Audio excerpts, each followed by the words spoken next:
everybody, I'm Simmons. This is Philosophy for Where We Find Ourselves, April 29, 2020. I'm sure we've asked at one point or another, especially during the pandemic, why is it that bad things happen to good people? How is it that God could allow such evil to exist, such suffering, such death, such pain, and such trauma? These are all very, very good questions. I'm wearing a shirt today for a band called Deaf Heaven.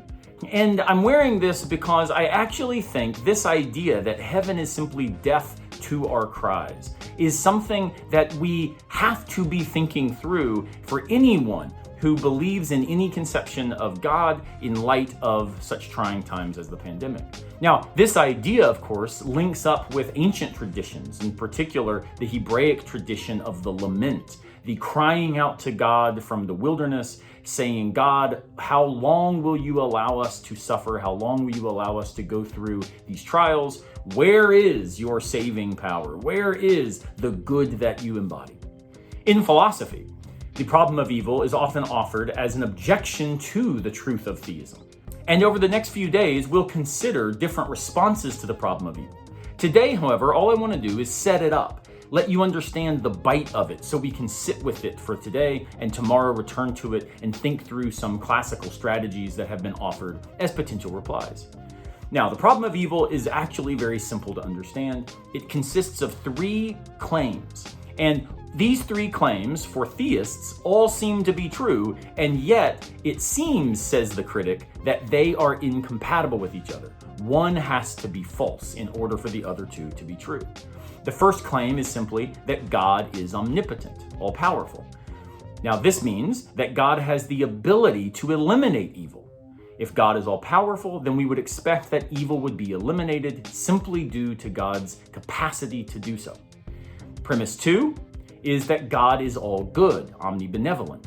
Now, this is necessary because maybe God has the power to eliminate evil, but not the desire to do so. And so God's being all good can be cashed out as the desire to eliminate evil. So now we have a God who wants to eliminate evil and a God who is powerful enough to be able to do so. But claim 3, evil exists. Well, now we've got a problem. If we've got a God who's powerful enough to eliminate evil and has the desire and goodness to do so, why is it that we still have evil in the world? This is a serious problem, a serious challenge, and the responses consist of a variety of different types of strategies. Strategy 1, which we'll consider tomorrow, is that we recognize one of the three maybe is just false. Maybe God's not as powerful as we thought. Maybe God is not as good as we thought. Or maybe evil doesn't really exist in the way that we thought. Strategy number 2, which we'll also consider, is the idea that God has some greater good in mind and all of this is working for some divine purpose. And the third strategy is simply to recognize that both of the first two strategies ultimately fail. And that what we've got to do is recognize that the problem of evil is intractable and maybe the attempt to give responses to it, what are often called theodicies, attempts to justify God and God's goodness and power in light of the reality of evil, that theodicies actively contribute to more evil in the world because they do not console people in the midst of suffering, but instead they make light of their suffering or at some level actually make their suffering worse. In the coming days, we'll consider these three options and wrestle through these difficult questions together. Maybe it turns out that heaven is deaf after all, or maybe it turns out that we have resources that we have not yet understood, or maybe it turns out that the problem of evil itself is something that we simply have to live in light of.